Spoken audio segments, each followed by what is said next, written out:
расправа за образование, па некако аргументот се поклопува из оваа тема. Јас се согласувам дека ние треба да направиме и повеќе, да следиме дока е реализацијата на институциите. Но едно од работите на кои што исто така треба да направиме разлика е диференцијацијата помеѓу тоа што е квалитет, а што е квантитет на реализација. Еден прост пример ќе ви дадам. Се согласуваме сите да ловната заедница нема еден пратеник кој ќе каже дека не ни е потребна посилна борба против корупцијата и посилна реформа на јавната администрација. Дел од највредните пари кои што ги има, тој се парите на граѓаните кои што плаќаат данок, одат во таа борба. И вие може да имате формално 100% реализација, наменски средства каде што требало, се потрошиле, проекти се реализирале, борба е направена, но на крајот на годината не е само до реализацијата, треба да ги прашаме представниците на деловната заедница, секојдневниот граѓанин, дали има помалку корупција, дали е реформирана јавната администрација.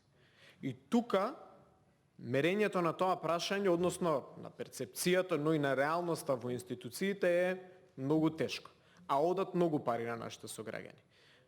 Во однос на даночната политика, да, ќе дискутираме и тоа ќе биде, мислам, доста интересна дискусија. За мене постоењето на мнозинството не го спори потенцијалното носење, но би требало да дискутираме за вистинските економски ефекти, кои што една таква навидум мала мерка која што има перцепција дека може нема да влијае многу на граѓаните, како може да биде репресивна во однос на оставање повеќе пари таму каде што треба да останат, а тоа е кај нашите сограѓани. Така да не е само за идеолошка битка. Јас знам дека ова се тешки времиња, знам дека и на Министерство за финансии веројатно не му е лесно да ги акумулира сите средства кои што се потребни за тековно сервисирање на обврски и така натаму, но не мислам дека теретот за тоа треба да го носат нашите граѓани, кои што навидум, како што еве сега се драго ми е што се согласуваме, не плаќаат формално толку вистински даноци, но мислам дека согласуваме дека во реалноста плаќаат превисоки даноци.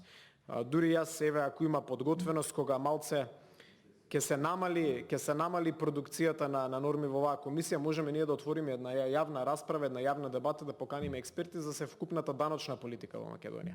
Па да видиме можеби ние нешто како пратеници заедно би предложиле, на кои што сите ќе се согласиме од гледна точка на дали може одредени даночни стапки да се намалат, дали тоа може да биде продуктивно. Така да верувам дека има тука простор за плодна работа. И се надам дека ќе успееме можеби и нешто позитивно да постигнеме.